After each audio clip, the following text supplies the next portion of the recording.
சத்குருநாத் மகாராஜ் கி ஜெய்.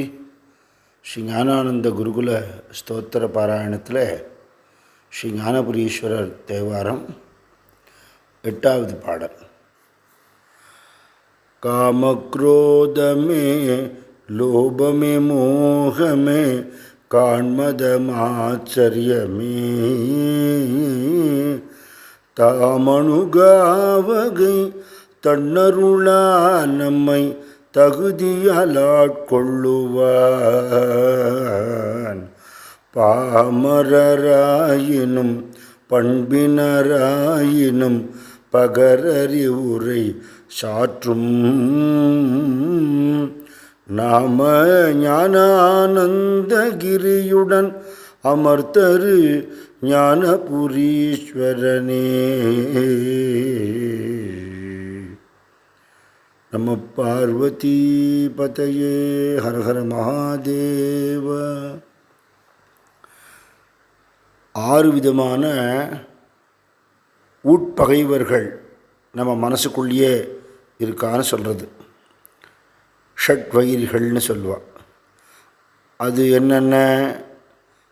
காம, குரோத, லோப, மோக, மத, மாத்சரியம் அப்படின்னு சொல்லக்கூடிய அடங்காத ஆசை, அடங்காத கோபம்,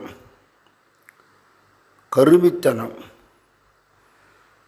லௌகீக உலகியல் விஷயங்களில் மனம் மயங்கி கிடக்கிற மோகம், எனக்கு சமம் யாரும் இல்லைங்கிற திமிரு மதம், பரத்தியார் மேலே பொறாமை வாழ தூஷணை பண்ணுறதுங்கிற மாத்சரியம்.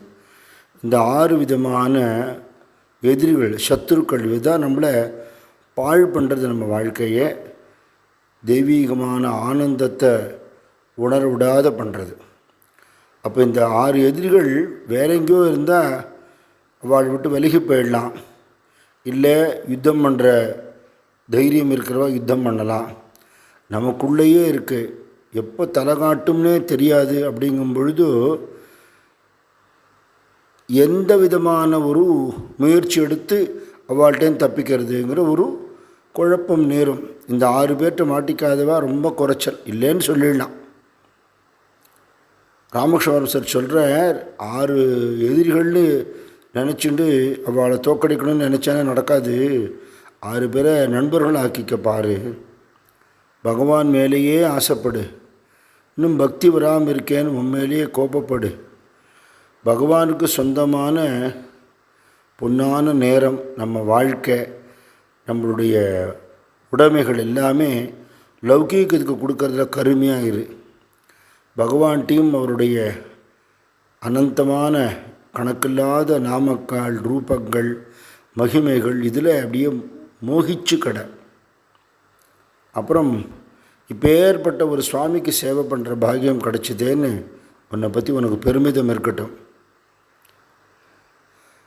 பொறாமையில் வெந்து சாகிறது, அவளையும் நம்மளையும் கம்பேர் பண்ணி வேதனைப்படுறது. இந்த மாத்சரியத்தை எப்படி பண்ணிக்கணும்னா, எத்தனையோ மகான்கள்லாம் இருந்திருக்கா இல்லையா, அச்சுச்சோ அந்த பக்தி எனக்கு வரலையே, அவளை மாதிரி எனக்கு வரலையே அப்படிங்கிற தாப்பமாக அதை மாற்றிக்கோ.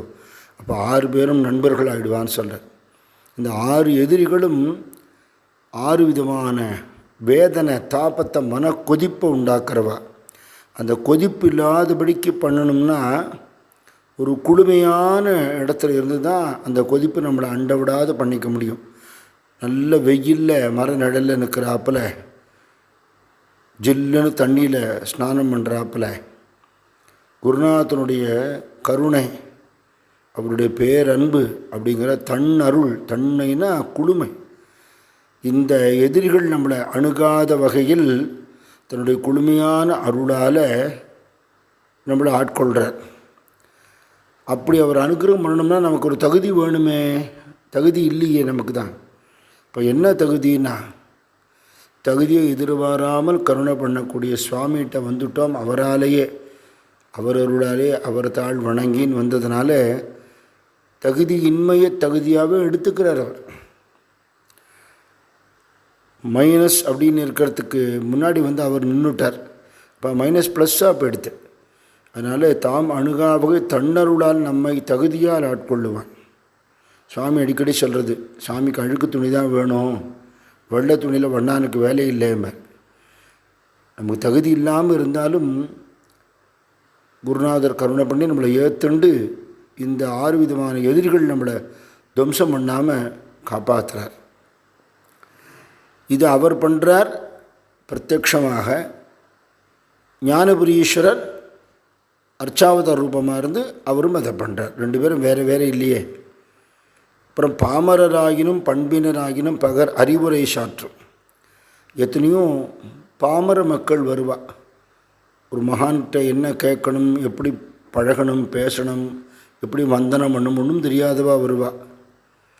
மகான்கள்கிட்ட எதுவும் கேட்க வேண்டியதில்லை, நம்ம வந்து தரிசனம் பண்ணினாலே போகிறோம், அவளுக்கு தெரியும் என்ன பண்ணணும்னு அப்படின்னு புரிஞ்சுண்டவா வருவா. யார் வந்தாலும் அவளை இன்முகத்தோடு சாமி வரவேற்பார், இனிமையாக பேசுவார், அவளுக்கு வேணுங்கிறதெல்லாம் கொடுப்பார், அவளுக்கு தேவையான அறிவுரையும் கொடுப்பார், அனுகிரகமும் பண்ணுவார், ஆகாரமும் கொடுப்பார். அப்படி தாய் போல வாரி வழங்கும் வள்ளலான குருநாதர் அந்த சுவாமியோடு இருக்கிற ஞானபுரீஸ்வரர்னு சொல்கிறார். பாமரராகினும் பண்பினராகினும் பகர் அறிவுரை சாற்றும் நாம ஞானானந்தகிரியுடன். ஞானானந்தகிரி சுவாமிங்கிற திருநாமம் இருக்கிற அப்பேற்பட்டவரோடு இருக்கக்கூடிய ஞானபுரீஸ்வரனே அப்படின்னு சுவாமியோடு இருக்கிறதே சிவபெருமானுக்கு ஒரு பெருமைங்கிறாப்பில் அவருடைய வித்வான் வேல்முருகனாருடைய பாடல் ரொம்ப அழகான பாடல். சுவாமி வேற, பரமேஸ்வரன் வேற இல்லை, ரெண்டும் ஒன்று தான்.